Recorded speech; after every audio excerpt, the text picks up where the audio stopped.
What is Saley? What is it?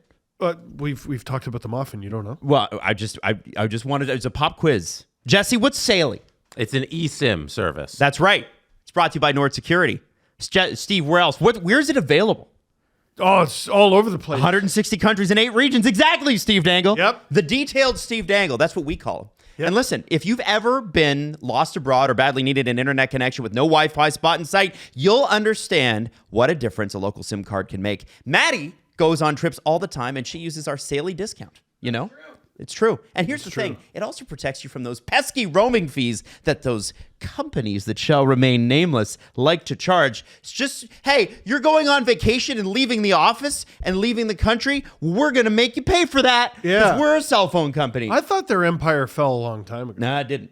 It didn't. It's too bad. It's too bad. So here's the thing. Download the app. Saley eSIM plans are compatible with iOS and Android devices and work with all smartphones supporting eSIM technology. You buy a plan or multiple plans in over 160 countries and 8 regions. And by the way, we have a discount for you right now. Isn't that cool? Saley.com/Dangle. Get us 15% exclusive discount on Saley data plans. SAILY .com/Dangle. Use the code DANGLE at checkout. You will get 15% off exclusive Saley data plans. Download the Saley app or go to Saley.com/Dangle. Let's start the show. SDPN, the Steve Dangle Podcast, with your hosts, Steve Dangle, Adam Wilde, and Jesse Blake. Bracket Challenge will open if Montreal scores a point tonight, and you will be able to edit your brackets right up until the Leafs start on Sunday. Scores a point in the standings. Yeah. Not in the game. Yeah, a point in the standings. Yeah, I think everybody kind of knows. No, okay, maybe not. Maybe not. Montreal needs to basically lock up a playoff spot. There you go. Okay? And we can talk about that whole thing later. But the Bracket Challenge this year is a lot like previous Bracket Challenge, only this time we're using our own site. And it's the link is in the description. Again, it's our friends at Spark. And essentially, you have round 1, 2, 3, and 4. You go through the bracket. Steve, you're going to do a video on this. Oh, yeah. And you pick in the first, second, and third rounds, you're going to pick who's going to win how many games. And then in the Stanley Cup final, who's going to win how many games, plus tiebreaker, how many goals are scored throughout the finals. And I'm going to nail all of them. Are you? Oh. I nail none of them ever. It'll be fun because it'll be a competition amongst all of us and you listening, but also against the SDPN employees, because we'll have a little leaderboard on the side in the Spark app where you can follow along with all of our brackets. So if you want to see how well Chris is doing or how well Julian's doing or Drew, I assume everybody's going to be cheering against Drew. You can see that right in the app. Exactly. It's going to be a riot. And if you want to dunk on us, specifically Drew, I'm thinking. Most people, I think, would want that.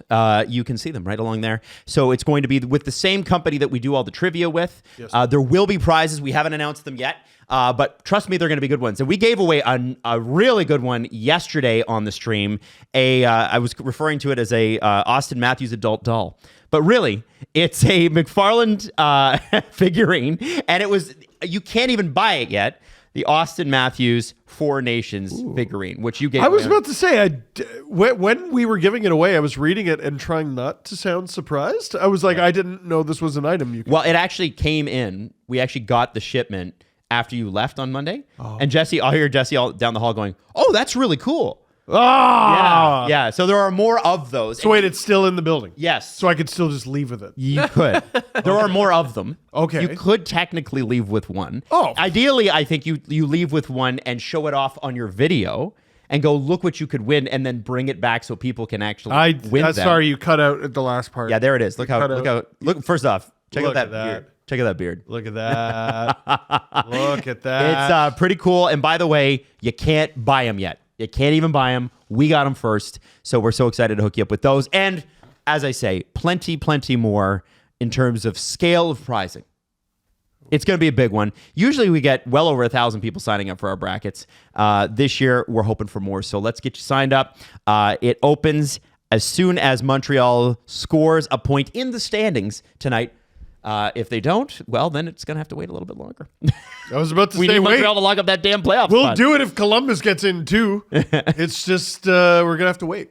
We are. So I think that covers what we needed to announce today, doesn't it? No, and Yes, and the start of the show. Oh, like you mean right now? Yeah, Start like of the talk. show. Yeah. Well, first thing I think we should probably talk about. We're going to start with because ultimately we're based out of Toronto and we're Leaf homers.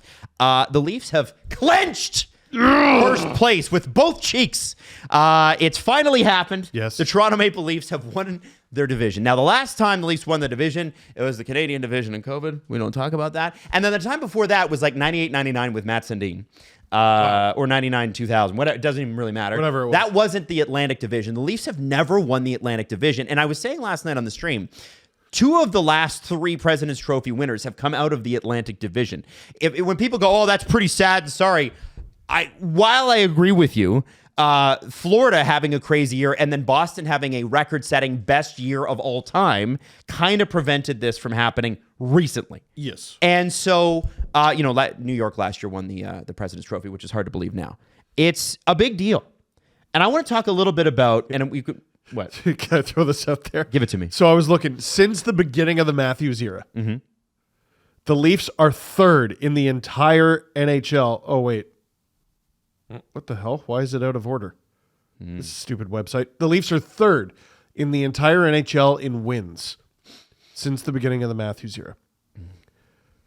The 2 teams above them are Atlantic Division teams. So Boston and Florida? Boston and Tampa. Boston and Tampa. Wow. That makes sense. Extremely frustrating. Yeah. Well, and you look at the fact that Florida teams have been in the finals 4 of the last 5 years?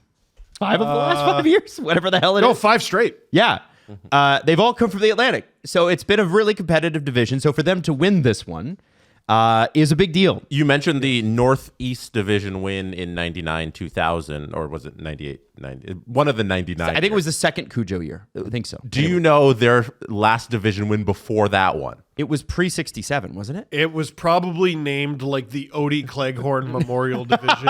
They won the division in 62-63. When there was 3 teams in it, Jesse. That's the conference. Yes. The And conference. they won. That's insane. cup. Yes, Won the they cup. did win the cup as well that year. But like that from 63 till 99, 0 division wins. This team has been awful for a long time. So these wins mean something. Yes. This does mean something. You can tell it means something. So I think let's talk about why, because people were asking me on the stream last night, like, well, who do you prefer? Like, what if Florida falls and then Ottawa beat, whatever. Now, the Battle of Ontario is locked in, doesn't matter. I think sometimes when you win first place, you go, I've taken control of what I can take control of. The rest of it, the cards fall into place. Yeah. You have home ice. Would you rather have home ice advantage or be the road team? You'd rather have home ice advantage. Well, guess what? You get that. And if you're lucky enough to win, in part because you have home ice advantage, guess what? Next round, you have home ice advantage as well. I took allergy meds. They just haven't kicked in. Okay. I can hear how terrible I sound. No, it's coming. sorry. Don't worry. It's all right. It's coming. It's coming. It's- The You'll Benadryl survive. will kick in. And now I'm starting to leak. Oh, it's brutal. Anyway, sorry. I feel great. It's going to be fun during those streams, by the way. It's going to be, I hope it's over by then. But I don't know. Every year it happens for an indeterminate amount of time and then it goes away. What were we talking about? Leafs go Leafs go. Go Leafs I'm go. pretty happy about it. Yeah. As you should be. As you should be. Yes. Mitch Marner becomes the fourth Leaf ever, but the 7th time a Leaf has ever gotten a 100-point season. I want to put that into context. 110 years this team's been around. Yes. Only 3 Leafs have done it previously. They've all done it twice. It's Gilmore, it's Sittler, and it's Matthews. Mitch is the 4th Leaf ever, and this is the 7th season ever we've seen a 100-point player. Not only is that pathetic, Yeah. Yeah.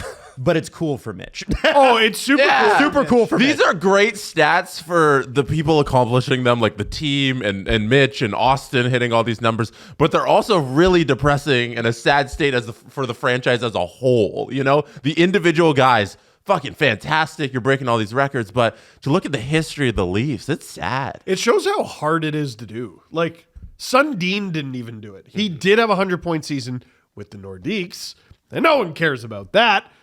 Like, some of the Leafs' best players kind of played in the heart of the trap era. That's true. Or, like, pre-1970, pre-moon landing. Right. And it's a hard milestone. But he finally, guy got 99, and it looked like he might sit there again, and then he ends up hitting 100 with, like, the sexiest goal ever. Oh, it's amazing. That Amazing. was such a nasty play. Oh my God, that was beautiful. And it was a great setup by Matthews. Great setup by Matthew Nyes, too. Both of them figured in that, which I think was important. Disgusting. It was great. Yes. Oh, it was awesome. And what was awesome was the celebration, too. Matthew Nyes grabbed Marner immediately. Was like, yeah! And Matthews, you could see, was pointing at someone. I guess it was one of the defensemen to go get the puck. Yeah. Yeah. And then when Matthews scores his 400th, which I know you're getting to, who went and grabbed the puck? I don't know. Mitch. Well, there you go. Well, so then obviously, like as Steve mentioned, Austin Matthews gets his 400th career goal. He is the second Leaf ever to do it. Again, 110-year-old franchise. Only 2 Leafs have ever scored 400 goals. The Oilers are like, what? What? I know. Well, What? It's hard to get guys to stick around. Like elite Well, guys we also to stick traded around. everybody all the time. Well, yeah, that's true too. It's hard to get guys to stick around. The ones that do stick around, they often made stupid decisions with them. Yep. And some of them just straight up weren't good enough. Austin hit 400 goals, 6th fastest in NHL history. I believe on that is like Mario Lemieux, Yari Curry, Wayne Gretzky. Not Ovi. Not Ovi. He is faster. He is scoring at a faster clip than Alexander Ovechkin. And it took Matt Sundin 981 games to hit 420 goals as a Leaf. Actually, probably took him less than that. But Matthews did it in 628, which is crazy. Willie's like 2 seasons away from cracking the top 5. Next season, Austin Matthews will be the all-time goals leader for the Toronto Maple Leafs. Like we around have like Christmas. Does he that do it by is Christmas? Insane. Does he do it by Christmas? If he returns to last year's total. So I was talking about this in the LFR 2 games ago. Matthews is on pace, his goal scoring pace. It might have gone up last night. It's around 39 or 40, which is obviously good, but obviously way, way, way down from 69. His point total is somewhere between 95 and 96. And last year, he only had 106. Well, only had 106. This season's been categorized as a disaster for him. It's obviously a step backwards offensively, but if you look at his overall point total or point pace, it's actually not that bad. He also missed a month. He missed a month. And Are we looking at point totals or are we looking at points per game? what was Because- more damaging, I think, is the time he didn't miss while he was playing obviously broken, Right. right? You don't fly to Germany to fix a problem that occurs overnight. I think. Well, unless you own a German car, in which case you do have to order in German parts. Well, that's very, yeah. And I want to say this. For Austin, I felt like, first off, after 4 Nations, people were really hard on him. He still was on like a 12-game point streak or something like that. It was crazy. Yeah. But especially lately, guys, I felt like, I'm like, oh, there he is. Like a little bit more. I won't deny that he wasn't 70 goal form, 69 goal form, nice, Austin Matthews of last year. But I have felt lately that within the new system, Yes. he is becoming not just the defensive thing that Craig Berube wants, but we're starting to see the Austin Matthews sort of come through. Him and Marner are legitimately a great 2-way 1-2 punch, and Matthew Nyes has joined them in the fight. Like Right. instead of being this like young, talented, hired gun, he's just this fridge. Yeah. Like fridge with agility. A frigidity. I don't know. I'm waiting for the meds to kick in.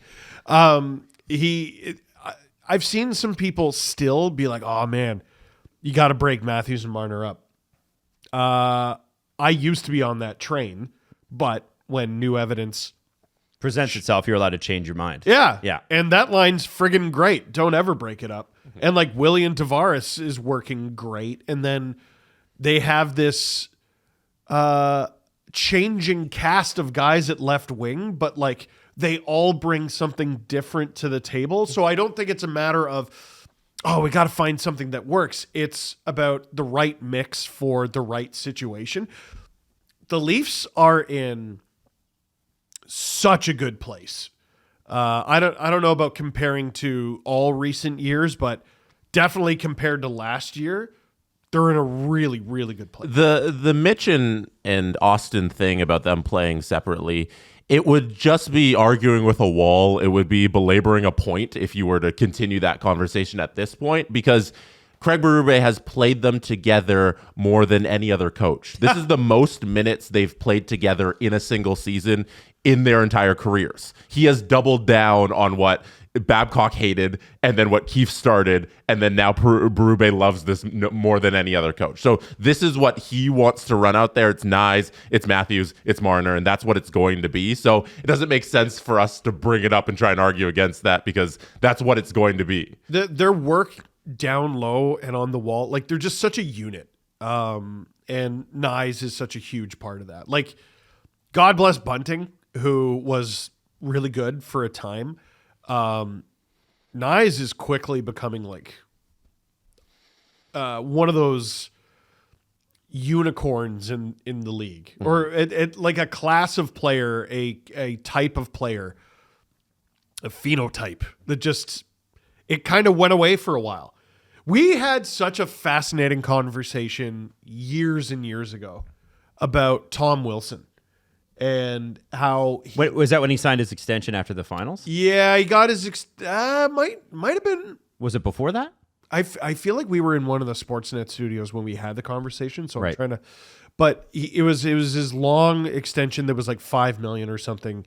I don't think he had ever eclipsed 50 points, and this is when the league was going small, and the market inefficiency was small, skilled guys. For years and years, these players were overlooked and teams underdrafted them. Well, now everyone's drafting them, right? Or has for about a decade. And the unicorns, the guys that everybody is looking for, are Tom Wilson, are Brady Tkachuk, are, huge, belligerent, violent players who can score. And Matthew Nyes, I mean, the Leafs haven't drafted a player like him. The Leafs haven't had a player like him. Couldn't even tell you. The closest argument is Zach Hyman. Right. And I don't think Zach Hyman ever had a 29-goal season for the Leafs. He scored at the pace, But never quite got there. never quite got And he doesn't bring the physicality that Nyes does because of how big Nyes is, They're different kinds of strength, I think. Yeah, like Zach Hyman's so great out front, and so is Nyes, but I feel like Nyes has more presence out there in terms of the way he plays. He, instead of having the worst whistle in the league, which he still struggles with at times, he's drawing calls now because of the fact that he doesn't quit and you can't stop him. Also, I don't remember. Was it Quinn? Someone got a penalty on him last night simply because Nyes kept going. Right. He's such a Jeep. It I was love him. just he kept his feet moving, right? And then he got a holding call. He drew a holding call because he kept his feet going. Right? I'm starting to see more and more Nyes jerseys Oh yeah, yeah. out there. And so that line had a great. I noticed they were like Berube kept throwing them out there. Like, go get this done so we can play the Marlies in game 82, right? Like, win this game, get your points. Okay, we're done now, right? And the other thing I want to mention is the play of Anthony Stolarz, who had a shutout last night. Oh, my God. He has Back to played back. a career high of 34 games this year. And it's been absolutely spectacular. Last year, he led all goalies who had played more than 25 games in save percentage. He had a .925 save percentage. This year, he leads all goalies that have played more than 25 games. Oh, he's ahead of Hellebuck. Yes, with a .926. Jesse, thoughts? I'm not surprised. 926. Hellebuck has a .924. Fraud. So, Anthony Stolarz being as good as he's being is something that I think people could have questioned before the season started. Oh, was it a great Florida defense that was playing in front of him? Was it, he got Hellebuck's, or not Hellebuck, Bobrovsky's nights off, but, what is this really? This guy has been lights out for the Leafs. There were a few conversations at the beginning of the season where the math didn't add up. We're like, all right, Matthew scored 69 goals and they finished third. What if he scores less? How do you make that up? Mm-hmm. The other conversation was Joseph Wool's career high in games played is this. Anthony Stolar's career high in games played is this. That doesn't add up. We're missing, I can't remember what it was. Probably but it was 20 like, games. It was like 25, 30 games. Like, who makes this up? A few guys got their chance. Looked terrifying at times. But one major injury to Stolarz, one major injury to Woll. But for the most part, at least one of them was there and holding the fort, and no one did it better than Stolarz. He was probably... there were times this year where I thought Woll was the better goalie, but for the most part, it's been Stolarz. Is it possible to give him a Vezina vote? Yes. At 34 games played? I wouldn't give him top. If you pull up the save percentage leaders there, it's Stolarz 34 games played, 926, and then Hellebuck 62 games played, 924. Hold on, are you carrying water for Connor Hellebuck? Kemper 50 games played, 922. Vasilevsky 63 games played, 921. Gustafsson 58, 914. When did Vasilevsky become the most underrated goalie in hockey? I know. When did that happen? It's crazy. Yeah. Like, do you get 5 Vezina votes or 3? It's a top 3, but I think they vote 5. I would vote think 5 deep, right? 5. If you get 5, I think there's a good argument for Stolarz. If it's 3, that's tricky. And he did miss 6 weeks with bone fragments or something in his knee, or bone pebbles. What did they call them? Whatever it was. Nothing nice. There's a pebble in the knee. Yeah. You ever had a pebble on the knee? Anyway, long story short, Operation. Connor Hellebuck with a 46-12 record is probably going to run away with the Vezina Trophy, and Winnipeg Jets fans can dunk on Jesse about that later. The reality is that the Leafs have not had. This is not about the rest of the league. This is about the Leafs. Yes. And the Leafs had a goalie last year who was catastrophically bad. His confidence was terrible. And then Joseph Woll stepped in, got injured. And then Ilya Samsonov, catastrophically bad, regains his confidence, plays well. And then in the last week before the season, some scary things happened. The final 4 games of the season, Samsonov allowed 11 goals in 2 games. And Jones and Woll played the other 2 games. Martin Jones, that's right. All in all, the Leafs allowed 22 goals in their final 4 games of the season last year. There was a reason we didn't feel very good. They literally won 6 of 7, and we all went, look at them go, and then exploded. Yeah. They could not have gone into the playoffs looking worse. Right. Yeah, and then they lost the first playoff game 5-1. Yeah, they were real bad. Horrendous. Yeah, they were real bad. Real bad. And then the Bruins are like, let's fuck this up and play Ullmark. It was really like, that was a weird choice, Yeah, right? it was. Everything went perfect in game 1. Let's super overthink this. The idea was, this is how we got to this point. Why would we switch it? And then the Leafs went, here's why. And the Bruins ended up winning. They did. Because a bunch of stuff. Okay. Because a bunch of stuff. Well, I think part of it was Joseph Woll was not playing in Game 7. Linus Bruins- Ullmark said it. Linus Ullmark was like, when they kept starting Ilya Samsonov, we kept being like, great. Yeah. He said that in an interview after the season. And Samsonov got cheesed about it, understandably so. I'm not saying Ullmark's bad, because the Leafs are about to head into a playoff series against Ullmark. It was just, I don't know. I just don't think that's a thing you do in the playoffs. I think you change goalies when one of them's bad. Mm-hmm. You don't change goalies after game 1 for something to do. How much of a leash does Stolarz have? Let's say game 1, worst case scenario, to blow up 6 goals. He gets pulled even or something like that. Do you start Woll next game, or do you go back to him? I think Stolarz gets at least 2. Okay, agreed. Yeah. I agree with that too. Yeah, I agree with that too. And that's not that Joseph Woll's had any sort of bad season, but that's the great thing about having 2 goalies. Yeah, I think no matter how good or bad game 1 goes, Stolarz has earned at least a couple. Yeah. Just based on what he's done the last few weeks, it's his. You also got to show confidence in your guys when they deserve it. Exactly. He deserves it. Now, the Leafs have nothing to play for on Thursday against Detroit. We will still watch because we're hard-headed and frustrating like that. We're frustrating people. Which Marlies are you most excited to see?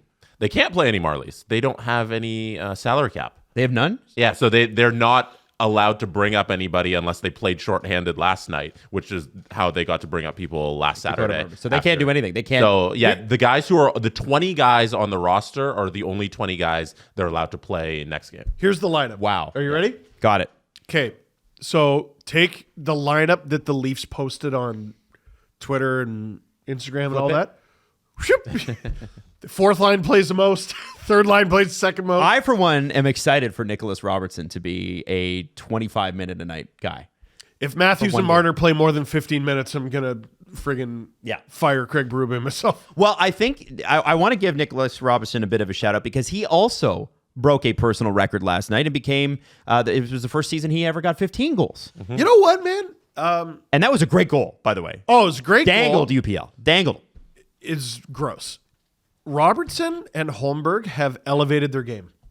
And I'll throw Lorentz in there too. A lot of these guys have elevated their game. You know who's looking better and better? Scott Lawton. Yes. Looks real good. Which, yay. Listen, I know they gave up a lot. And the fact he has a $1.5 million cap hit next season does the Leafs no favors right now. But the vast majority, he's played hundreds and hundreds of games in this league and been better than a guy who gets you no points ever. Mm-hmm. Give him a sec. Let him cook. He'll be fine. I also think he's so much better at center. Like, I hate the fact that he's got to be a fourth liner because the optics of being a fourth liner, but that line works in my opinion. You know, him with Lorentz there and Yarncroke, I feel like is what they should go with in the playoffs because he's a center and I feel like he's so much more useful than being on Domi's wing. I agree. I also feel like people have gone back to crapping all over Yarncroke for no reason. I thought he's come back and been what fine. Are you talking Guy missed right. 60 friggin' games, has come back, has been defensively responsible. People are like, man, this guy sucks. I'm like, dude, what game are you watching? Also, This look is what it's crazy. Look at what's being asked of him. No one's asking Yarncroke to score 5 goals a night and be a 60-goal scorer. They're asking him to be a defensive responsible fourth liner on a wing, and he's very capable of that. Like, I would argue he's playing under his abilities. I would 100% agree with that. Yarncroke This is a guy that was regularly with Tavares and Nylander. Yeah, I don't understand any Yarncroke haze. So if you bring that up one more time, the lines. So this is like what they had last night, basically. It is what they had last night. Yeah. I liked Domi with Tavares Nylander. We can get to that in a second. But. Yeah. He's had some magic with. He had a good goal with Tavares the other night, but he's had some chemistry with Nylander before. So I don't care what you call the third and the fourth line. It's just about purpose. Mm-hmm. McMahon, Holmberg, Robertson is a line I think I would have looked at a month ago and said, what are we doing here? Like, that line's nothing. It doesn't have a purpose. They're not particularly good at anything. They're going to forecheck and skate the hell out of you. Mm-hmm. That is a line where Berube, if he can strategically deploy them properly, is going to exhaust the opposition. Lorentz, Lawton, Yarncroke is just a different version of that, I think, honestly. So he's got 2 lines that are defensively responsible, but are purposed for scoring. And then he's got north-south, bang, bang, bang on the bottom 2 lines. That's their purpose. And guess what? Here's the great thing about having Lawton now and having a guy like Domi is if it doesn't work out, you just scramble it. It works for a game or two, and then it doesn't work, and then you scramble it. The versatility that Lawton allows you to have is so important. Domi too, but adding Lawton to that, where you have the luxury of playing one or both of them at wing, it's pretty good. I do want to bring the focus back to Nick Robertson for just a second, because that's where we started. He started the season. He started July 1st with a trade request that kind of got buried. The Leafs were like, we're not trading you. And then he signs. Could not have asked for it on a worse day. Signs for $875,000. And I would say, guys, reinvents his game. You know, one of the things that we talked about last year and a little bit early on this year is he did a little bit of it last night too. He is the king of the ghost fall. I don't know. So there's times ghost fall where it's like, wow, a ghost must have tripped him. And listen, skating's hard. Skating's hard, but you always used to say, stay on your feet. Yes. And he's doing that a lot more. He is defensively responsible, and he's kind of a bastard. I love the fact that he's going head to head with guys, cross-checking guys, fighting back against guys that are 6'4", 6'5". They don't like the lumber. Yeah, no, he's being a prick. Yeah. He's being a prick out there. And Holmberg's funny.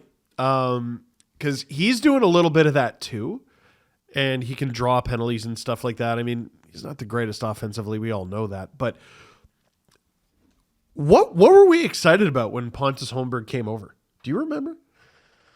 Well, I mean, he was the Swedish MVP in the playoffs. Yeah. He So he was playoff MVP over there. We like that. We do like that. Like, listen, it's the Leafs. I know what we're going to sound like playing the parade and all that. I feel good about this group. Now, OEL and McCabe, Berube said, well, we don't have to make a decision on them playing yet, and don't have to do that probably till Sunday. I don't believe him. He's downplaying anything with detail. Jesse, is your sense that both of them are just going to have to manage things like most players do through the playoffs? Yeah, Berube said last week that McCabe would play game 82, but maybe those plans have changed. Plans change all the time with these guys in their bodies. So I think he'll be ready, and OEL too. Like, he knows what it's like to get through a Stanley Cup playoffs. He'll be able to play. Like, I got no worries about them being in the lineup at all come game 1. No. Yeah. Like, yeah, they're probably sit them. Like, even if McCabe is ready, sit him and play him game 1. Yeah, He's fine. If McCabe is missing game 1, that's obviously concerning. OEL's good. I think they survive. Do you make room for Camp or Pacioretty in this lineup, or you just leave it the way it is? No, Leave they're it. too hot. Too hot. Yeah. Those 4 lines are too well oiled at this point, and these last 2 weeks have been great for the Leafs. Like, every time we're like, okay, here's a test, they've lived up to it. So I don't know how you can go away from that lineup. Nothing against either of those guys. Like, there's just no reason to make a change right Yeah, Understanding that last night was not the most important game on either the Sabres or the Leafs schedule. Simon Benoit played, for what I thought, pretty well next to Chris Tanev, and has had at moments this year moments that make you go, God, why did you do that? But I feel like lately I've seen this guy turn into what they need him to be and not be too much. He's not trying to do too much, right? He's got to play a simple game. I think he embodies being a third pair defenseman too much when he's on the third pair. It's like he takes advantage of it and he's like, wee! Right. He just goes out and he throws hits, and I'm not going to get as many minutes, and I'm just going to go out there and blow everybody up. it's nice that he's been playing well, but he's not in game 1 lineup if the world is correct. No, but you don't think he's in the lineup at all? For game 1? Yeah. Benoit? It OEL and McCabe would take Benoit and Murmis, right? And then Carlo. Well, Myers. No, Myers. Myers. Sorry. Yeah. It would be OEL on the right. OEL. Okay, so you're putting OEL in Myers' spot. Yes. Benoit on the left side. Yes. And then McCabe on the left side. Okay, there you go. Yeah, there it is. Yeah.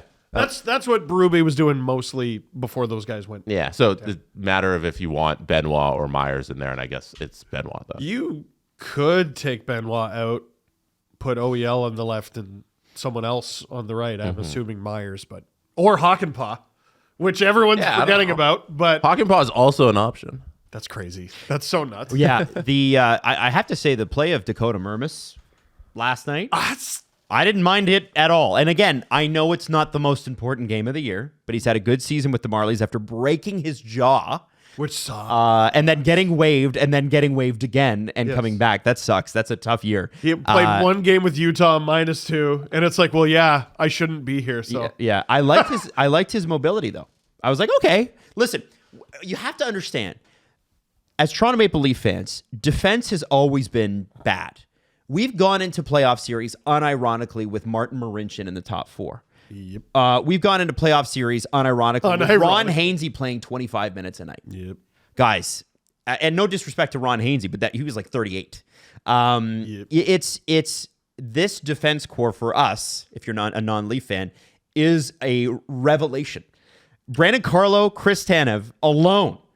If you had told me on July 1st last year that by April 16th this year we would have them, I'd been like, man, stop right there. I'm in. Tanev alone probably makes it the best right side Ever. you've had, at least in this generation. Yeah. To have him and Carlo, And that top 4 looks so nice. Riley's play since Carlo has gotten here. As that It took a moment. Yeah. It took a moment, which is understandable. No, they look great. So, Leafs head into the playoffs against the Ottawa Senators. We'll do a full preview breakdown of this, but I do want to throw this out there. Matthew Nyes, 77 games, 56 points. Brady Tkachuk, 71 games, 55 points. And for fun, Zach Hyman, 73 games, 44 points. So, Oh, wow. just saying. By the way, Matthew Nyes has outscored all of them. Well, technically, Brady and Matthew are. Adam. They're tied. You know Throw what? that Out there. I'm Head pumping in the your tires of my guy. Head in your own boat. That's right. They're That's right. playing great, and damn everybody else, I don't give a crap how they're playing. Have you guys seen Sid and Nate lately? You know, your buddies Sid and Nate? Well, we won't see Sid for a while. Yeah, that's true. Penguins. Well, actually, Playoffs thing. Jesse, I don't know if that's necessarily true. With Oh. Tim's new retrospective rookie hockey cards, you can't ever discount finding one of those guys. And now here's the great thing about these cards is that it throws you back to when these guys were young. Open that. I'm dancing. You're just holding tap it. dancing till You gotta Steve open opens it. And he's open the showing card. off the pack. shaking it at the camera. It feels good. Jeez. You gotta open it. All right, Steve. All right, he's giving each of us a card, starting with Jesse. Who did you get? I got Nick Suzuki. Oh. I don't know, the best captain in the Atlantic Division. Nick Suzuki. Whoa. There he is in 2019 and 2024. I'm kidding. I forgot anyone ever looked this young. Claude Giroux, I have. He is a Philadelphia Flyer. I knew he was a Philadelphia Flyer, obviously. I forgot how bad those uniforms were. Back then? Yeah. Oh my gosh, Yeah. they stink.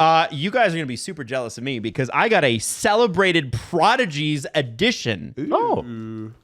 Austin Matthews. Oh, That's right. And it's his All-Star Game card from 2017 because he made the All-Star Game and he scored back then, which is great. Oh, So that's sick. no matter if you're a hard collector or you're just seeing you want to see your favorite players back in the rookie days, you will not believe how Austin Matthews look. His face looks so young.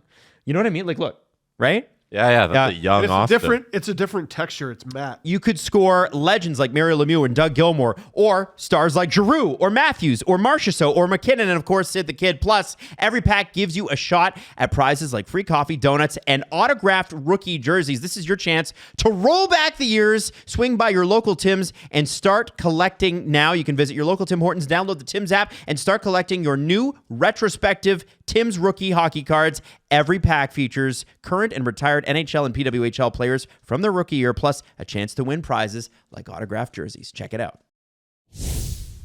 Now, another series that we're going to see, this one is 4 years running, are the Edmonton Oilers and the Los Angeles Kings. I really and it can't believe that. has made things just that much more exciting because Darnell Nurse got suspended. Do we want to play the player safety video? Do we want to play the audio of it, Jesse? Do we care? Sure. Well, here, can I point something out that I think is going to be a funny little Easter egg? Mm-hmm. So our Oilers Kings preview, we've already shot. It has not gone up yet. We shot it the day this game happened. Yeah, so we didn't get shot to see it this. hours before it happened. But I specifically remember saying Darnell Nurse is going to be so important in games 1 and 2 to wear the Kings down and hurt guys. And he didn't even wait. No, he didn't. He was He ready just to got get it a done. head start, and that was a cross check on Quentin Byfield. And it was not just that, like, he sort of hooked his stick around him and then cross checked him. Yeah, this suspension is catastrophic. Maddie, you can't show this, but we'll listen.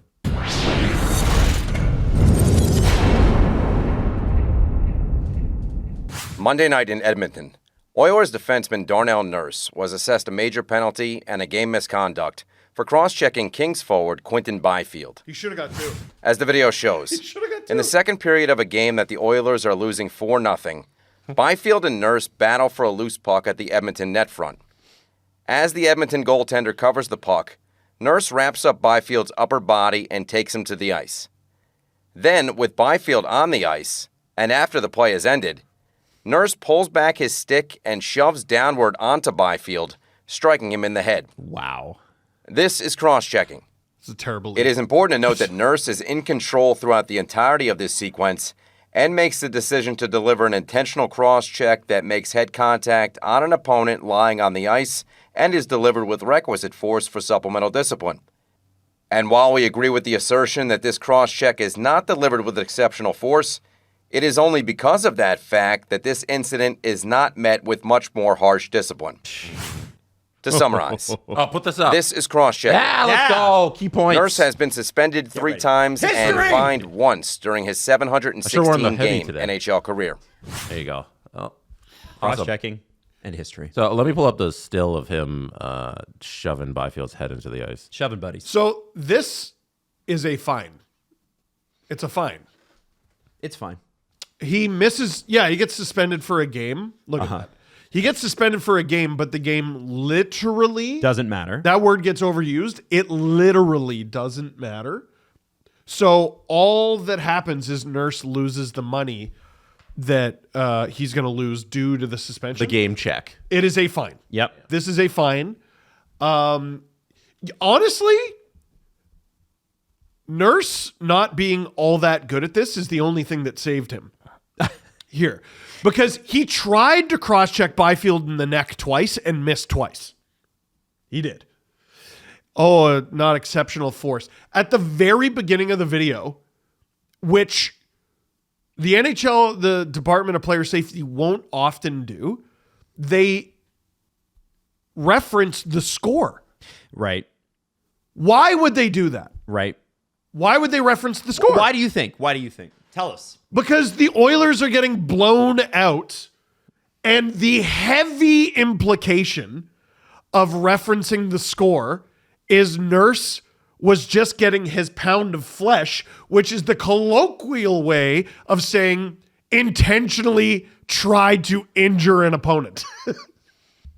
So he got fined for intentionally trying to injure a guy he's going to meet in the playoffs in less than a week. This league is catastrophic. Well, what would you have had them do? Suspend him for at least a playoff game. Okay. This was made with playoff. This infraction was made heavily with playoff undertones. Sure.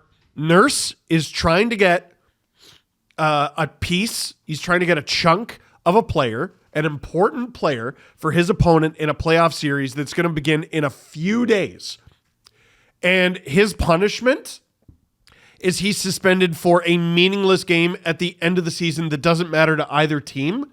You take that trade every time.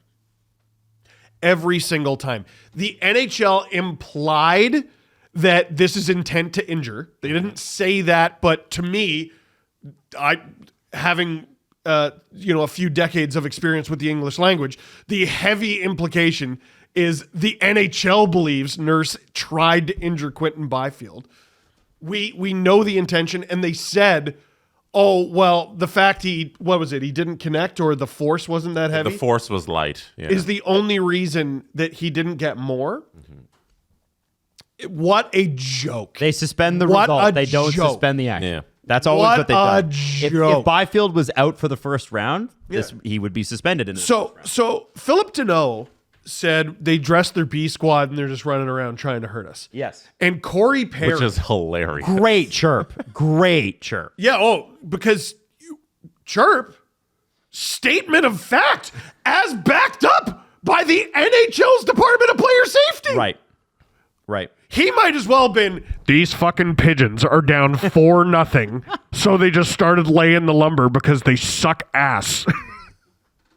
That was the heavy implication. So okay. Now, my question here is, I feel like the NHL is playing this a little bit like we don't want to do that. We don't want to suspend him because this makes the first round even spicier from game one. I think that's why. No. The NHL Then what are we doing here? The NHL never does anything for entertainment purposes. Like they're the complete opposite of that. There's two precedents that they had to draw from. Okay. There is Jamie Benn trying to guillotine Mark Stone's head off. Yeah. Which was a 2-game suspension, but it was really 3. Mm-hmm. He got kicked out of a playoff game in the first minute. So it's 3. Mm-hmm. Or there was Andrew Mangiapane on Jared McCann, and that was 1 regular season game. They went with 1 regular season game when they know the purpose of this hit was to try to injure a playoff opponent. You got to use common sense here. This has to at least fall in the middle. It's bad. Now, They got it completely wrong. Like, it should have been at least 2 games. I would have even been happy with 3. He did get the game misconduct in the moment, so maybe they looked at that. But I think even that in a 4-0 game. So then 3 probably is a little too much. 2 is the right amount. You suspend him for that 1 playoff game. Like, they got it wrong, and they continue to get it wrong, and I don't know why. He was essentially suspended a preseason game and given a fine. Because this game does not matter. Yeah, and this game against the Kings that they lost 5-0 also didn't matter. So he was in 2 games that didn't matter, and he got kicked out of 1 that didn't matter, and now he doesn't have to play the next one. No. And the joke on Twitter was that the Department of Player Safety is actually helping out the Kings by allowing Darnell Nurse to play. Yes, which I think that is was Grav. hilarious, Yeah. and a good shot. Oh, that was Grav who tweeted that, which is a hilarious shot at the Oilers and Darnell Nurse, but he shouldn't be in that game. And any idiots knew exactly what that game was going to be. Yeah. Because home ice was still on the line. So the Oilers are going to start that game tried. While the Kings go ahead, and they go more ahead, and they go more ahead, and they go more ahead. And as the game gets out of hand, the Oilers are like, well, we would have liked to win the game, but as that no longer seems to be an option, gunk. They just start doinking guys in the head. Mm-hmm. Yep. If you need any more proof that this was intent to injure, Corey Perry said it wasn't. Oh, well, that absolves them. Yeah, local knife upset at anti-stabbing rhetoric. Connor McDavid is upset at the rhetoric that the Oilers are the walking wounded. He said, I don't like the whole notion that we're the walking wounded here. We're ready to roll. Guys are healthier than it may seem. I think we have this kind of aura around us that we're the walking wounded, but we're just fine. Everybody's going to be ready to roll. Yeah, that's terrifying. I was looking at the Oilers like that, and then he said that, and I'm like, oh shit. Could he just be covering? I mean, Connor McDavid would never lie, but it could be cope. we're competitive. It could be cope. You think it's cope? No, I don't. Because a lot of people, I mean, think the LA he's an Kings animal. are getting to the point where, with all the media reports, that the LA Kings are quote unquote becoming like heavy favorites in this series. I don't know that that's necessarily the case yet. I need to see them play hockey. Right? To me, it's like if the Leafs were heavy favorites against the Bruins last year. Oh, jeez. Well, because it's not a bad comparable. Mm-hmm. It was the 4th time the Leafs played the Bruins, not the 4th consecutive year. The fact that the Oilers, listen, I picked the Kings. I did. But the Oilers have won their series against the Kings more handily, with each passing year. So if I'm the Oilers and people are picking the Kings as favorites, hell yeah, I'm pissed. Mm-hmm. Haven't you been watching? That's what I would be saying. They played 4 games against each other this year, including the one we're referencing on the 14th. Fart. And the Oilers only won one of them, Steve. Yeah, I couldn't bring myself to care less. That you have 3 consecutive years of playoff games to draw from. Who gives a shit what the regular season record was? Okay. Who cares? All right. Now, oftentimes this time of year, we have a team that falls out of the playoffs, and fans are upset, and the owners write a note. And this has happened. I believe the Leafs were the first team to do this because failure was our brand for a long, long time. And what was great about it was it came on the heels of missing the playoffs for 10 straight years or something. It was a crazy amount. Yes. And what I love about the Rangers doing it, and now today the Boston Bruins doing it, is that they missed it a couple of times, and Boston missed it once. And then that's how accountable they are to their fans. Whereas in Toronto, it's we'll give it a decade, see what happens first. The Rangers one was good at the time, and it got better with age. Well, yeah, because they came back almost immediately. Panarin became available within a season. They drafted well. And, Shesterkin emerged, and there you go. They right? made it to the Cup Finals, fell off, Won a and immediately went back to contending. Yeah. Yeah, it was this will be a 3-year rebuild. It was nope. 1? I think the notes are more about expectation, right? Right. It's when you're coming into the year and your expectations are that you're going to be a playoff team and contend, and then you fall short of that, you have to apologize to your fans and tell them that you're going to be better because that's not what they wanted this season. Right. If you're, let's say, if you're the San Jose Sharks, there's no need to apologize for losing because that's what people expected. But the Bruins, I think everybody thought they'd be contenders this year. So it's rather upsetting to fans that they weren't. Now, I don't know if you guys remember the old TikTok sound. That's a lot of words. And usually these notes are, that's a lot of words. Too bad I ain't going to read them. But this is from Charlie Jacobs, and I'll skip through most of it. But he basically said, it's clear we have a lot of work to do and that the work is already underway. Despite how difficult it has been to say goodbye to some of our most beloved Bruins this season, these decisions were rooted in the best interests of the future of the franchise. Together, we will see our hockey operations leaders... together with our hockey operations leaders, we are actively preparing for the NHL draft and to anticipate a top-tier selection, which they will get, and more draft capital in hand than we've had in recent years. We are eager to bolster our roster through free agency and open the door for some of our young prospects and take the next step in their development. Charlie Jacobs, who is the CEO, president and CEO of the Boston Bruins. So, accountable to fans, yes. And being Boston, they were all like, oh, that's so great. You're cool, man. That's awesome. No, they reacted negatively and said that ain't enough. And what I love about Bruins fans is they're right. This is the beginning of the apology to Bruins fans. What they're going to have to do, which they have to an extent a little bit fallen off on, is draft well. Well, here's what the Bruins need to do. They made their statement. Now they need to shut up. Shut up and do the fuck up until you find out the results of the draft lottery. Then if you want to talk again, you can. But until you learn the results of the draft lottery, definitely shut the fuck up.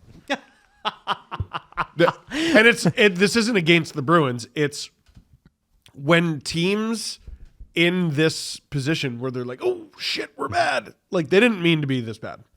They eventually did, but for the most part, they didn't. Mm-hmm.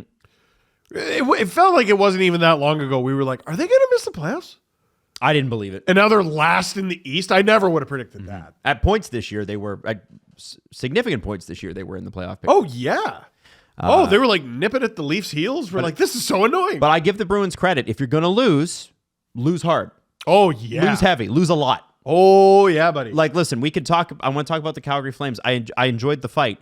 Does it benefit them to finish just outside the playoff picture? We'll talk about that. Also, by the way, did you know, you guys remember this? The Tampa Bay Lightning also wrote a note like this in 2019. They missed the playoffs.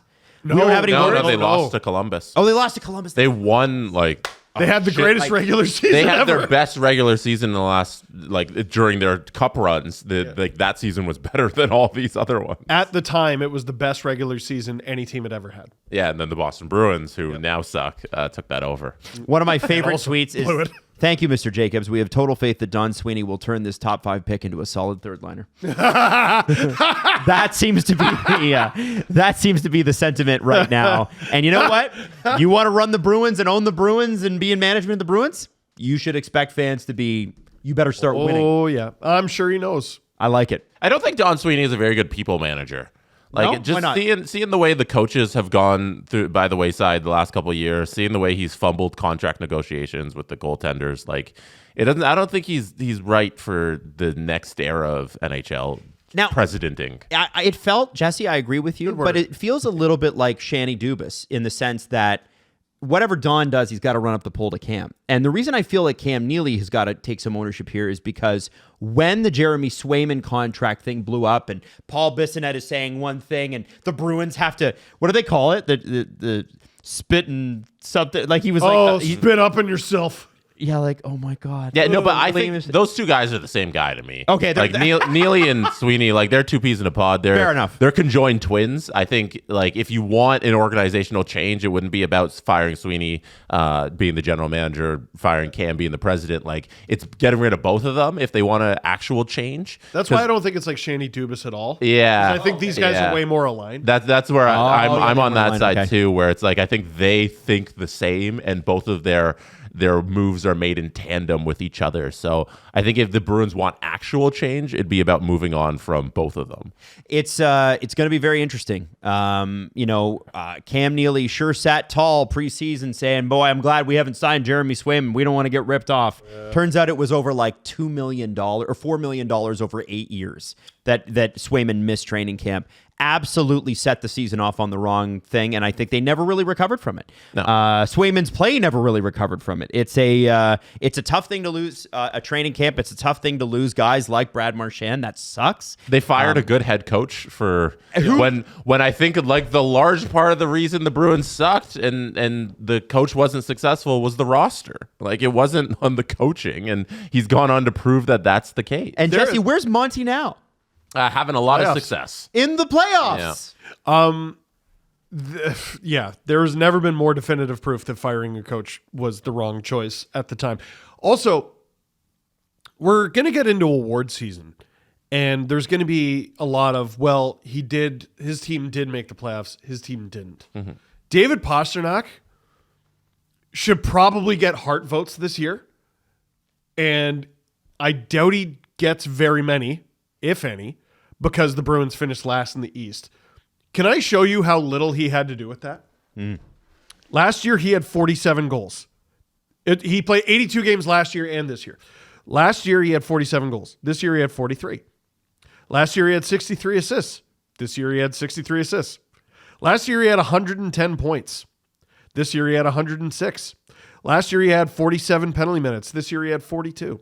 Statistically, he's nearly identical to last season.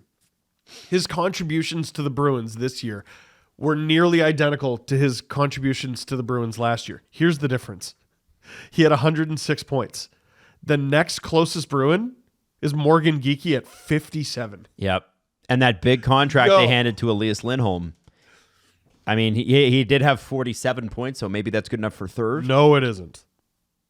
Dude, 17 goals, 47 points in 82 games. Boo, fart, hiss, diarrhea. What are you talking about? What are you talking? Marchand was third. Probably would have had more than the 57 that Geekie got had he stayed, but he didn't.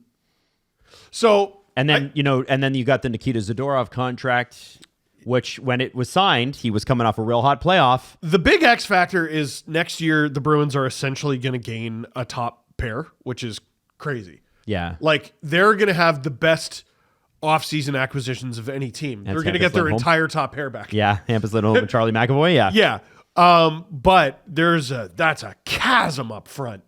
Like you couldn't have hoped and prayed for a 33-goal season out of Morgan Geekie. Like that is way beyond expectation. And the chasm between Pastrnak and the next closest guy is still unfathomable. Yeah, Don Sweeney and Cam Neely looked at Patrice Bergeron retiring and said, you know what, we don't need to replace that player. And we don't need to get any great player up front at all. You know, let's just carry on. And they've never found a way to replace that up front. And their forward group, I think, is really lacking. And I don't know if you can overhaul it this offseason entirely, but I'm not too high on them going into next year, depending on how free agency goes, or their trades, actually, because I don't know if they can sign anybody to fix everything. They have 5 forwards who scored over 30 points this season, and they traded one of them, so they have 4 left. It's not a lot That's of pretty points. bad, man. That's not a lot of points. They do have 30. 30. There's how many Leafs got 30 goals? 4? 4. No, Marner's not there. 3. They do have $26 million to spend this offseason. Yoki Haru is a UFA.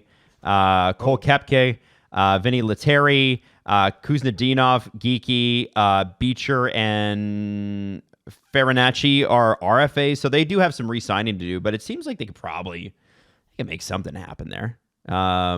Fraser Minton might be like a legitimately big and important part of the Bruins next year. Yeah, I don't see why not. I'm happy for him. Yeah, really interesting. Oh, no, I wasn't flagging it like, oh no. Like it's, dude, it's tight times. Should we talk about the NHLPA player poll? Mm-hmm. Okay, Sure. you guys ready? Yeah. So Jesse did a video on this on his channel, which was great, and I enjoyed watching. So do I want to phrase this as, do I want to just tell you guys and react to it, or do you guys want to guess what everybody said? I want to guess. You want to guess because Jesse's got it in front of him, so we won't. And Jesse already did a whole video. So Yeah. I'm assuming he knows. So I'll just guess. Okay, so who is the best goalie overall as voted by 663 NHL players? Got to be Connor Hellebuck. He is third. What? Igor? Second What? Andre Vasilevsky. Yes.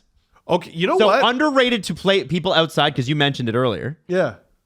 Completely still the most respected goalie in the game for those playing it. Wow. UC Saros and Bobrovsky are on that list. I'm surprised UC Saros is on there, but Me too. Bit of recency bias. He had a bad year. It happens. He's still UC Saros. Wow. Yeah. Wow. No, I mean, that's the right answer. Like, respect to Shesterkin, but I still think year in, year out, Vasilevsky's the best goalie in the world. Best overall forward is going to be obvious. Okay. I'm going to ask you who the top 5 are. And Ryan name Nugent them Hopkins. in order. So from 1 to 5, because it gets harder. Number 1 is Connor McDavid. Correct. Number 2, Nathan McKinnon. That is correct. Now, this gets real hard. Number 3. This one's not that hard. Is Leon Draisaitl? Nope. Nikita Kucherov. Yes. Then Leon Draisaitl. Nope. No. Austin Matthews? Nope. Best forward? I feel like I'm forgetting someone very obvious. There's Pasta? nope. Who? Cole Harbor. Oh. Still? Number Sidney 4. Crosby? And then a 5th one. Have I said their name? And by the way, they're tied. Crosby and this player are tied. Have I said their name? No. What? If you had, I would have said this is where they placed. You ready? Plays in the West. Plays in the Central. Plays in Green. Okay. Land O'Lakes. Hayden. Oh, Kaprizov. Yeah. Damn. Isn't that crazy? So What? McDavid, You know- McKinnon, Kucherov, Sidney Crosby, and Kaprizov. Here's how disrespected the Minnesota Wild are. When you went plays in green, I'm like, who on Dallas? Oh, That was immediately That's in my fair. head. I mean, it's fair. They have some good forwards in Dallas. He's been so out of sight, out of mind. And Okay. Crosby, I mean, all his most important games this season weren't in a Penguins uniform. They were in Team Canada. Yeah. Yeah. Okay. Best overall defenseman. 645 players voted on this. It's obvious who number 1 is.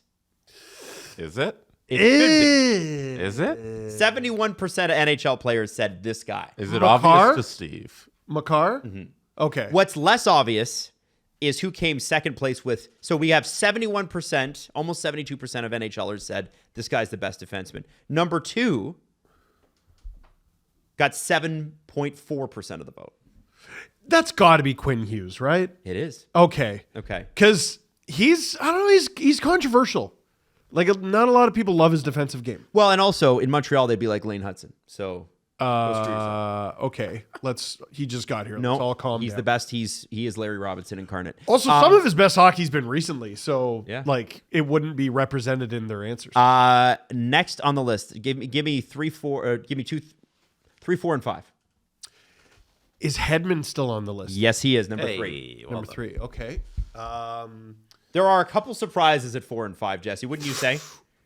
Yeah. I was shocked by 100%. No, the 5, it makes sense. The 5 makes sense, you think? Oh, no, 4, I makes probably sense. have them backwards. 4, because I don't have it in front of me. So Steve can't see it. Yeah. A 4 makes sense. 5, I was like, Oh. they think about him like that. All right. Is Jacob Slavin on this list? He's not, but he should be. Is Miro Heiskanen on this list? He's not, but he could be.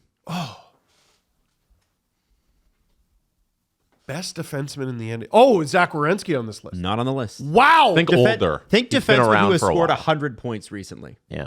Eric? Nope, the other one. No. 100 points. Mustard.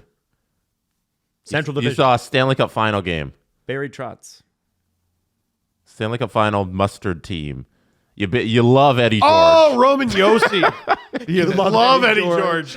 Roman Yossi. Roman Yossi's another superstar player who's been. Why would you pay attention to the Nashville's Preds? been so booty. They're ass. They're straight ass. Now, Jesse, what do you think the chances are Steve gets? No, this guessing game will take 10 years. New York Ranger. Yeah. Fox? Yeah, 1.17% or 1.71%. There you go. Must have asked them before the Four Nation face-off. Yeah.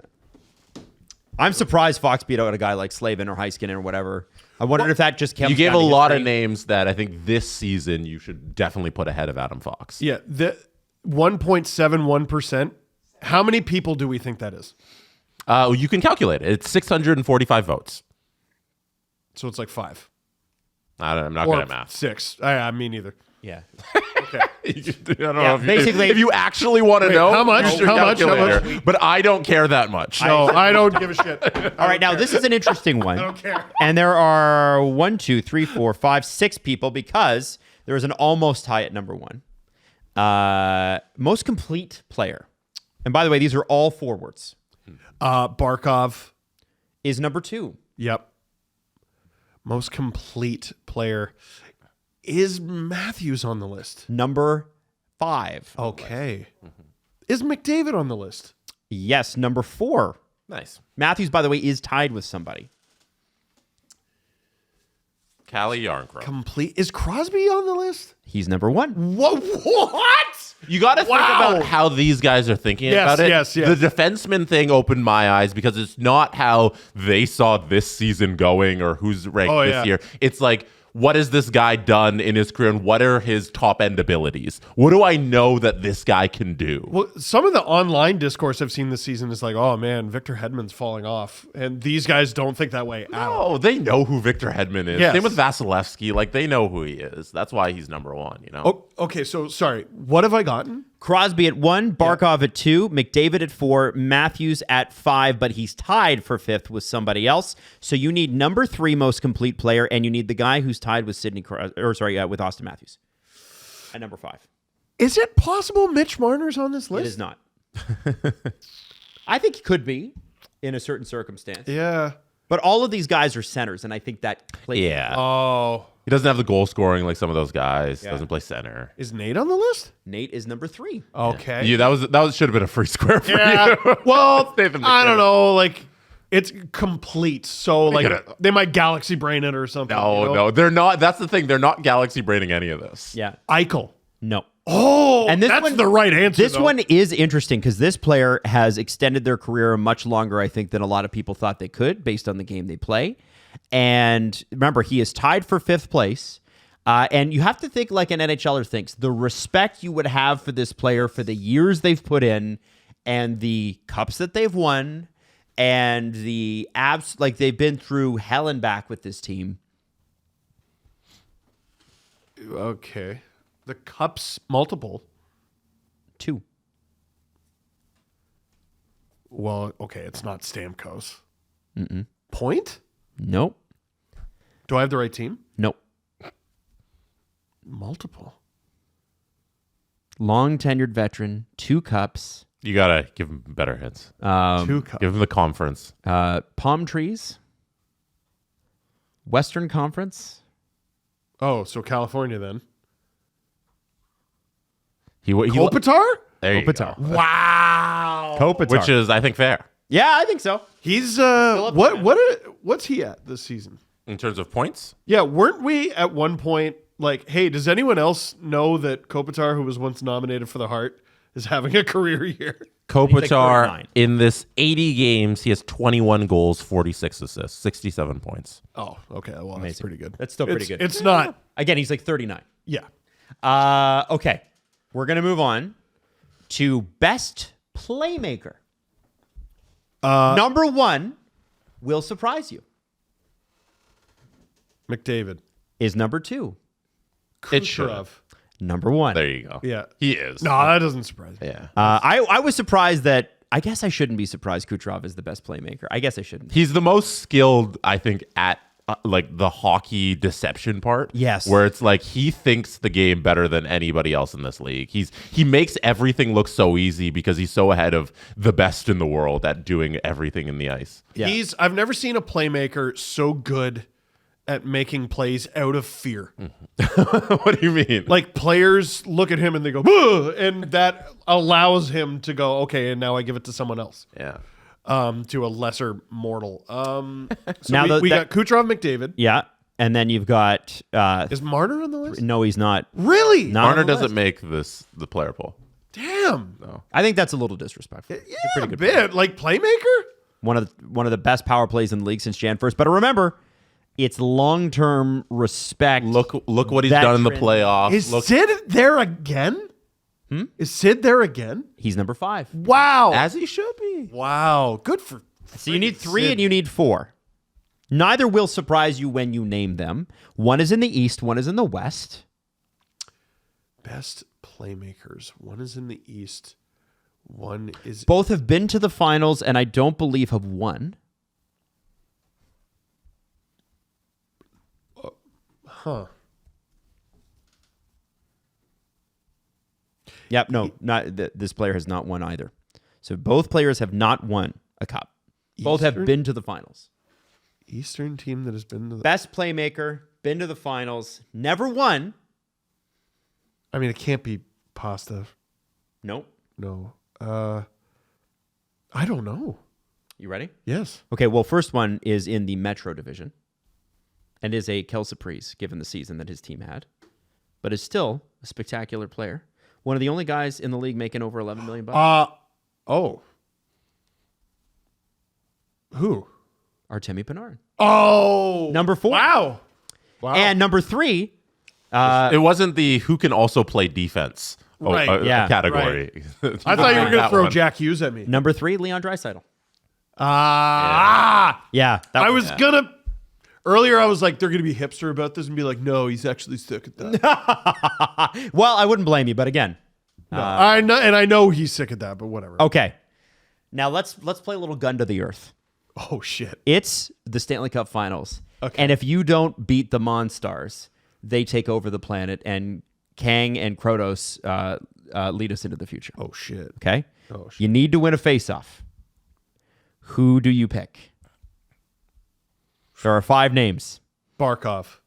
Is number 5. Wow. Two of the people on this list will shock you. Barkov.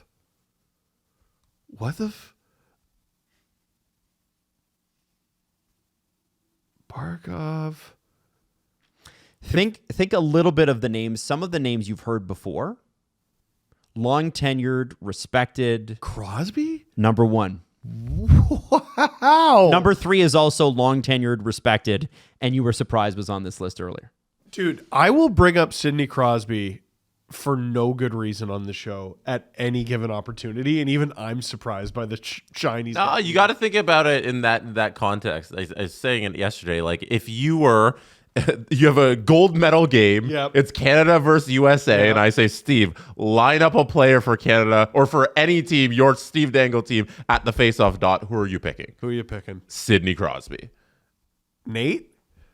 Is not on there. Is McDavid that good at faceoffs? I feel like he's Not on there. No. Long tenured, Steve. Long tenure. Long. Better hint. We gotta, One. Okay, so number 2. Kopitar again? Kopitar is number 3. What? yeah. All right, now there are 2 guys on this list that are total shockers. Okay. Number 1, former Leaf. Ryan O'Reilly. Yes, he's number 2 on the list. Number 4 is guy who randomly scored a bunch against the Leafs this year in one game, and we were like, yo, what the hell? Dude, you can't score at all most of the time. Is a member of trio of brothers that have played in the NHL. Is the last Oh, is this remaining. Jordan Stahl? Jordan Stahl. Really? Yeah. So this one I thought wasn't actually, I was like, oh, we learned something here because who's going to know who's good at faceoffs? The guys going up against the guys. Yeah. So this one wasn't more of like a, hey, it's just everybody defaulting to Vasi or whatever. This is an actual skill. The guys know Ryan O'Reilly's great at faceoffs and they're voting for him. The guys know Barkov and Stahl and Kopitar are great at faceoffs. So this I thought was a really cool question and answer. Yeah. Yeah. Smartest overall player. Sid. Yes. Number 2. Easy. McDavid. He's number 3. Kucherov. Number 2. Yeah. Number 4, number 5. One will not shock you. The other will shock you. Smartest overall player, Leon. Nope. Florida Panther. Oh, Barkov. Right. The one Shoot. that will shock you, and I'm just going to give it to you, is that NHL players love Barkov. they do. Yeah. He's always underrated. Perennially underrated. People don't recognize defense enough, and I think NHLers recognize that and give double the amount of praise that they give to Barkov. Yeah. One of my favorite like trivia moments was my last year at Sportsnet. I was at the Player Media Tour. Who's the most underrated player in the league? And every player goes Barkov, Barkov, Barkov, Barkov. And Riley goes, he had the only different answer, which was, well, I assume everyone said Barkov. And I go, yes. Oh, he goes, okay, well, I'm going to be different and say Zach Hyman. Hey. And then I'm pretty sure Zach Hyman scored 50 goals. The fifth one I'm going to give to you. Oh, please do. Adam Fox. Hey, Smartest. What is player. the category? Smartest player? Yeah. smartest overall. Listen, the player. Rangers vote for their guys. Okay. Best overall skater. This is an easy one to start. Connor. Yep. Number 2. These Nate. are not forwards. It can be anybody. Nate. Nate's number 3. Makar. Number 2. Give me 2 more. Best overall skater, Mitch? Nope. I keep saying Told Mitch. you he didn't make the list. Oh, at all? Like Yeah, for nothing? yeah. Wow. Best overall skater. Defenseman. Quinn? Yep. There you go. And then New Jersey Devil. Jack. Nope. Oh. Brat? Yep. Brat? Yep. Yes, for Brock. He's unbelievable. Okay, this one's going to be more fun. Okay. Best fashion sense. And it's a tie for first. Austin. Yes, and same division. Same division. Hab? Nope. Bruin? Yep. Pasta? Yep. 50. And then Oh, Willie? no, that was it. I said yeah. So Pasternak and Matthews tie for 1. Willie is second. Hilarious. Hilarious. And then you got 2 that are when I say the names or when you figure it out, you're gonna be like, yeah. So one of them is a Hab. one of them. In the 4th spot there is a Hab. In the 5th spot, it is a Dallas Star. A Dallas Star. I don't know enough about these guys and their fashion. Line. Liney! Yeah, he's got great. And then Rupe Hintz. Oh my God. You could have given me all day. I wouldn't have guessed either of those guys. Yeah. Yeah. Wow. Pretty cool. Pretty cool. There you go. Boom. And then, okay, very quickly here. Player who will be a good broadcaster when they retire. Marchand. He's number 3. I don't think you can guess most of this list. Yeah. Just Both Kachuk brothers. No, they're not on there. What? It's Hayes, I think, yeah, you should give this Strome, one to him. Marchand, Maroon, Comrie, Johnson, and Foligno. Marcus Who do Foligno. we, Kevin Hayes, Ryan Strome, Brad Marchand, Patrick. Yeah. Eric Comrie is a very fascinating one. Eric Johnson and Marcus Foligno. Huh. So the guys clearly just voted for like guys they know because of how little the percentages are. Yeah. Like 4.85% wins the vote, and only 550 guys voted. So like it's not many people. All of those answers are guys where I'm like, that makes sense. Ryan Strome's weird, actually. I didn't know that about him. Yeah. Yeah. And now, a couple more things, and I'm not going to make a guess on this one. I loved this question. Which PWHL rule book change would you like to see in the NHL? And Jailbreak. 30% said jailbreak. Yeah. 24% said the 3-2-1-0 point system. 16% said first place finisher chooses their playoff opponent, which I also love. The 4th place is the 86.4 shootout. A player is eligible at any time to take any number of shots as often as the shooting team desires in the shootout. Yeah, so And if you have a shootout, you can just keep running the same player over Willie. and over I again. friggin' love that. That would be that's how- sick. That's how the league works. and the and then number 5 was the 1.8 goaltenders area. No, Get no rid of the trapezoid. Yeah, no restricted goaltenders area, which would be known as the trapezoid. Now, this is an interesting one. Best ice in the NHL. Just take one guess, and I'll tell you the rest. Oh, newest arena is Seattle. And did not make the list. It's the Bell Center, the Centre Bell in Montreal. Edmonton at number 2. Winnipeg number 3. Minnesota number 4. And Vegas number 5. 4 cold weather locations and in Las Vegas. So one thing I realized reading this was that all of these teams don't have a basketball team also playing there. Because Montreal, Edmonton, Winnipeg, Minnesota, Vegas don't have NBA teams. Minnesota, the T-Wolves, they don't play at the XL Energy. They play at a different arena in Minnesota. So I thought that is probably the reason. Like, that's a lot of reason the Scotiabank Arena sucks. It was made for basketball. The Raptors are always in there. There's always concerts in there. And all these teams are just hockey and concerts. Those are new-ish arenas, some of them. Yep. Winnipeg's like, that's an ancient arena. Yeah. That's wow, good for them. Helps when it's cold outside too. I'm sure it does. So And I assume like the main thing they do is the hockey games. I don't know. yeah. I don't know how many concerts come through Canada Life Center, but can't be as much as some of these other locations. Yep. The Yep. Moose play there too. They do. There you go. Yeah, Hockey. So there you go. Anyway, that's the NHL player poll. Now, coming up, which we're very excited about, somebody who is intimately involved and intelligent when it comes to goaltending. Because if you're a goaltender, 10 the goal. is joining us for the very, very first time. And it's former Wild goalie and many other teams as well. Devan Dubnyk is going to join us up next. We're going to talk a little playoff goaltending with Devan right now. Very excited to welcome for the very first time to the Steve Dangle Podcast, Mr. Devan Dubnyk. Thank you so much for joining us.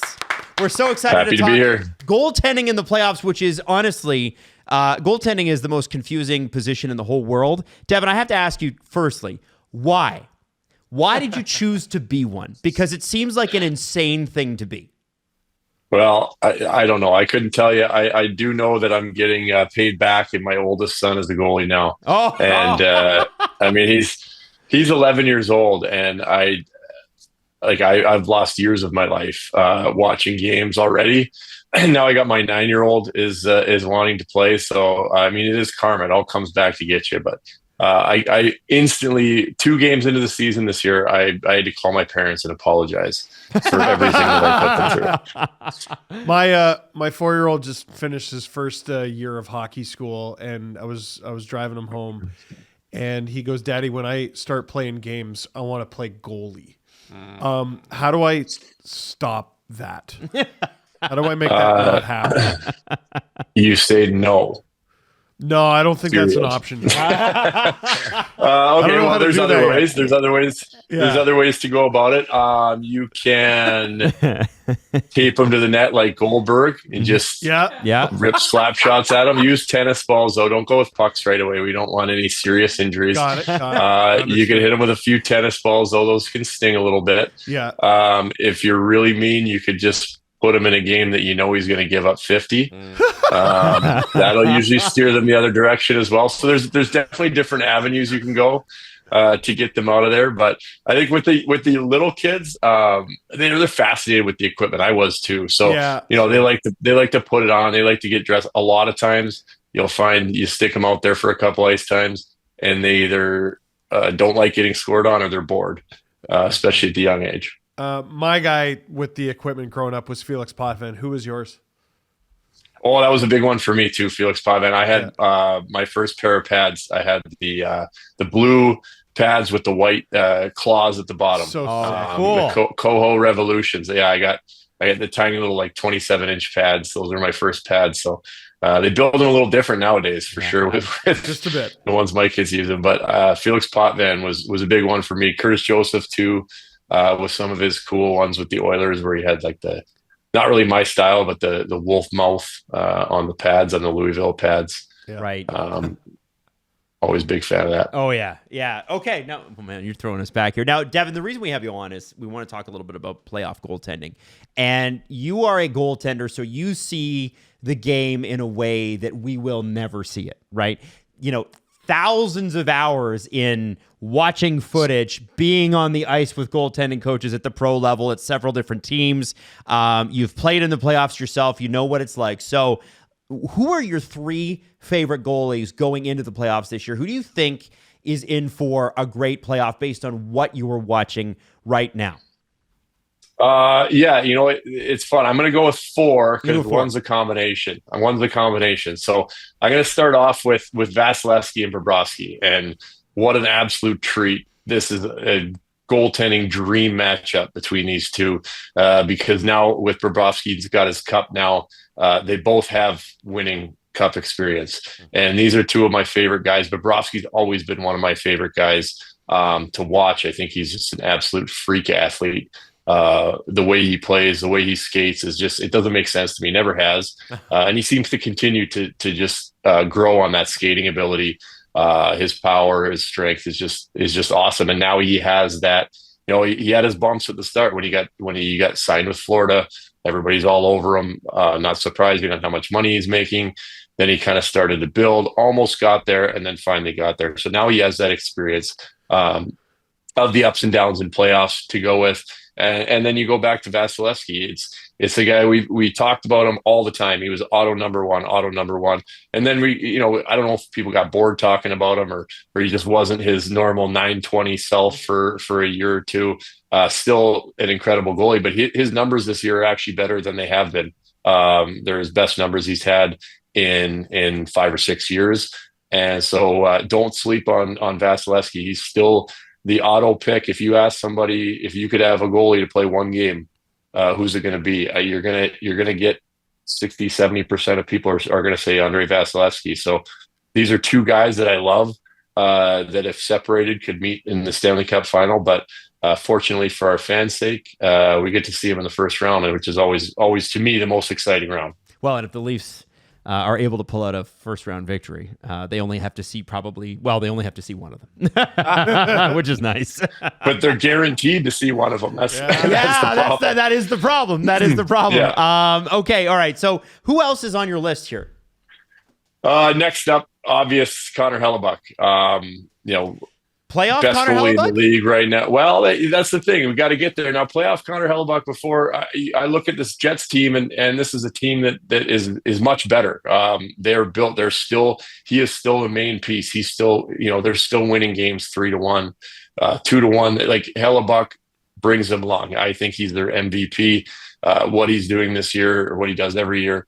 I still don't love the amount of games that he's played, but he got 46 wins. You can't argue that, but there has been that history of, call it what you want, whether it's a running out of gas in the playoffs. But I also think that this Jets team is a lot better than they were before in the ability to support them goals for and goals against. So it's tough to argue against Helly. He's one of the best, if not the best, at reading the game in front of him. He's always in position. He's always there. He makes everything look easy. But there is that question of the history in the playoffs. Yes, and one of the guys on this show, Jesse Blake, I have to ask you, Jesse. I mean, you've had Connor Hellebuck on Fraud Watch all season long. Yeah. And, how do you feel now that Devan Dubnyk is saying this is one of the best goalies? Well, I think Hellebuck's proven that he's one of the best goalies this entire season. Yeah. No. Don't back down. At the beginning of the season, I questioned if he would be able to get it done, and what he did was prove me wrong in every single way.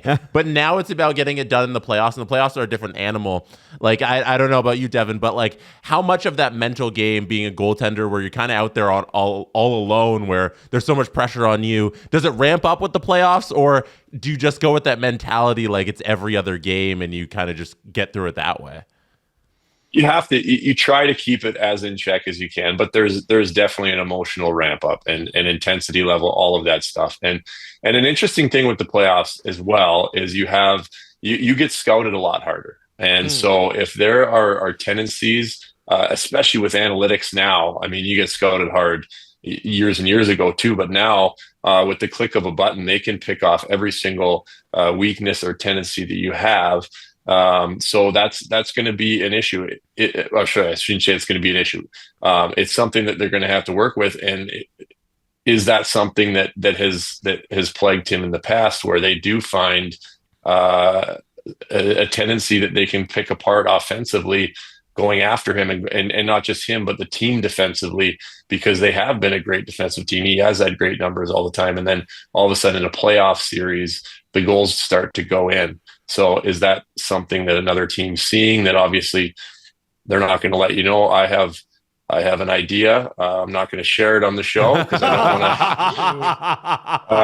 want to. So I'm more curious. I want to see if I'm right. Can we revisit this later in the playoffs, Devan? We can revisit it. We can revisit it for sure. All right. Steve? But things like that, where and the thing that I think with Hellebuck is he's not exciting to watch. Watch. He's exciting for me to watch because I love goaltending and he's unbelievable. But he doesn't look like Shesterkin, and he doesn't look like Bobrovsky and Vasilevsky and these like freak athletes who are doing backflips and doing the splits and all this stuff. He doesn't look exciting when he plays, but that's why he's so good, and that's why it's so sustainable what he does. because you get the consistency out of him all the time because of his reads, because of his positioning, but he doesn't have that athletic excitement level that these other guys have. I was hoping to complete an exercise with you where I start a sentence and you finish it, and there is a correct answer here. Okay. If you're a goaltender, He doesn't know that. he doesn't know it. Stop the puck. Yes, I don't think he's heard And that. the goal. Oh wait, I've heard this. Play goal. Right? He has heard it. You're a I love goaltender, that. play goalie. If you're a goaltender, tend the goal.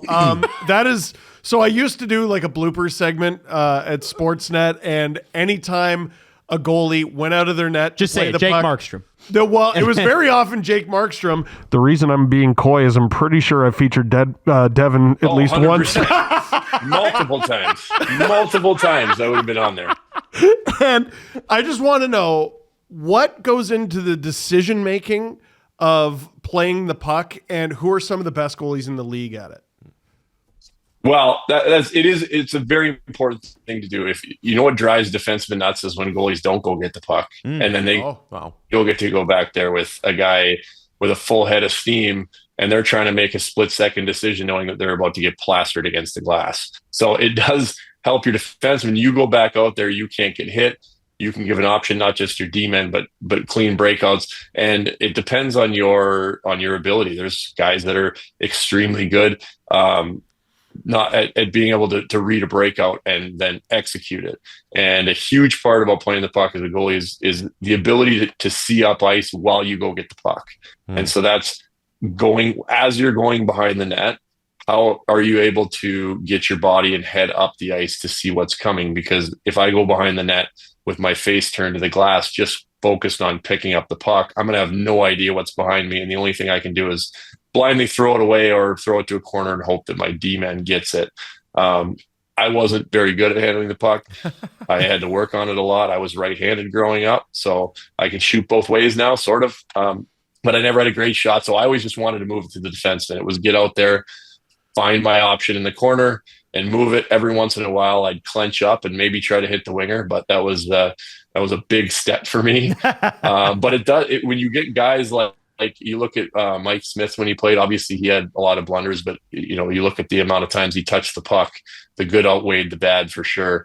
But those guys were the best at getting turned up ice and then being able to read the play like a defenseman and make plays. And it's frustrating for other teams when you get a guy that every time you throw the puck in, they're coming right back out on a clean breakout. So if you have a guy that can do that, it's a huge asset. There aren't that many guys that are really good at it. Shesterkin's really good at it, sneaky good at it. But there aren't that many guys in the league that are really, really good at it. Which defenseman would complain the most when you didn't play the puck? Oh gosh, I don't know. The D-men and goalies are pretty tight. We're a little family, so you usually they didn't have to complain. You just knew because they're picking themselves off the ice as you realize you left a trickler behind the net and they went and got it and got annihilated by somebody, and you're like, oh yeah. Sorry about that. Devan, before we get to your last goalie, how many Jordan Binnington fake blocker punches did you throw over your career?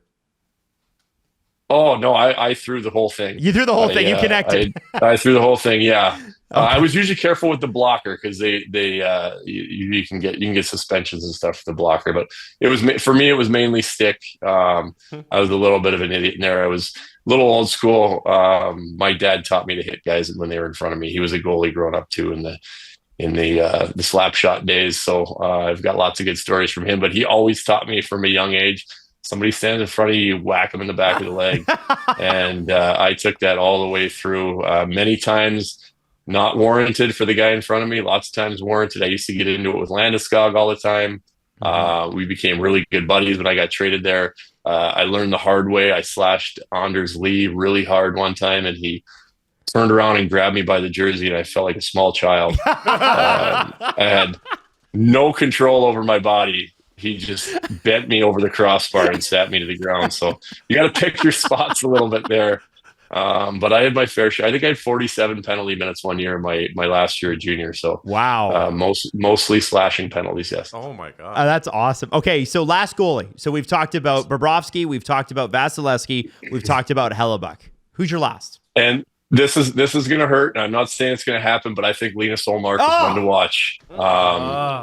Okay. He's got a reason for redemption. Obviously, the year in Boston, the incredible regular season. Everybody had Boston tagged, and he struggled in the playoffs, and it hurt. He was hurt after the playoffs. You could see he was upset with himself and hasn't had a chance to get back yet. He is back and looking really, really good for Ottawa. He's I wrote down here he's 6-1 in his past 7. And so not ideal for Toronto to be running into him, but he's a big boy. He moves well. He's athletic. He will do anything to make a save. He's that kind of, if he can get rolling and doesn't slide into the way he played last time for Boston, he's a guy that can do some special stuff and break out. He'll make diving saves. He'll do just about anything. He's extremely athletic for a guy that's 6'5", and he's got a reason to want to perform in the playoffs. Yeah, I think we're having connection issues. And Stolars. Okay, right. Thank you. You know the Leafs just clinched. Does that feel better? Yeah, no, that's a lot better. Devin, the Leafs just clinched their first divisional win in the Atlantic Division history, right? They got the Canadian division win, blah, blah, blah, nobody cares. And the last one was like 99-2000. And so I have had less than 24 hours to feel good about that before the anxiety that you foisted upon us has come back up. You have to understand, we have some scars as fans here in this city. My brother is as big a Leafs fan as anybody, always has been growing up. So I've been a Leafs fan, not always by choice, but I became one forcefully as a kid growing up. So I've always rooted for the Leafs. Even when I was playing, I had a small root for the Leafs because they were in the East, so it didn't matter. And just for my brother's emotional well-being and sanity, I always rooted for the Leafs. So I'm not rooting against them. I do think they're a much better looking team than they have been in the past. Plus, they got sort of over the hump with one series win. And hey, they might run into a hot Linus Ullmark. It doesn't mean they can't win a series. Right. There you go. Love that. Okay. One last thing before you go. You mentioned Gabriel Landeskog for a second there because obviously at the end of your career, you played with him in Colorado. Him coming back from the injury, I mean, he hadn't played professional hockey since the Stanley Cup win. He plays with the Colorado Eagles last weekend. He scores. He's going to be with the Avs for the playoffs. Can you just talk about what his effect will be on that dressing room? What kind of a teammate he is? How much this would mean to the Avs? Oh, it's unbelievable for many reasons. One, as a person, when you see that, it just hurts to see somebody. When the longer it goes, the more you start to wonder if he's ever going to be able to play again. And for someone to have something taken away from them for health reasons just hurts. And it hurts more because in the short period of time I was there, just watching him operate, one of the best captains I've ever been around. Does everything right, says everything right, and that's a different hockey team with him in the lineup. It just is. It was most noticeable, all the time, but when they did win the Stanley Cup, when he was out, I believe he's out for a while before the playoffs started, and then he came back, and they're just a different team. He's their leader in the dressing room. He's their leader on the ice. He hits, he fights, he scores, he kills penalties. He does absolutely everything. And he keeps, he is the leader of a group of very, very good hockey players. And you got one of the best in the world, Nathan McKinnon and Cale Makar and all these, they have a really, really good roster, and he is the leader, hands down, of that entire group. So this is a different hockey team with him on the ice, and holy, are they a good looking hockey team right now. Oh boy. And they remade the whole franchise on the fly this season. Hard it's crazy. not to bet on right now. Devin, we want to catch up with you a couple times throughout the playoffs because you've been such a pleasure to have on. So I hope that you've got time in your schedule for us because we'll always make time for you, man. You've been great today. Absolutely. I'll be back for sure. The Steve Dangle Podcast. Follow the guys on Twitter at Steve_Dangle, at Adam WYLDE, and at Jesse Blake. Connection complete.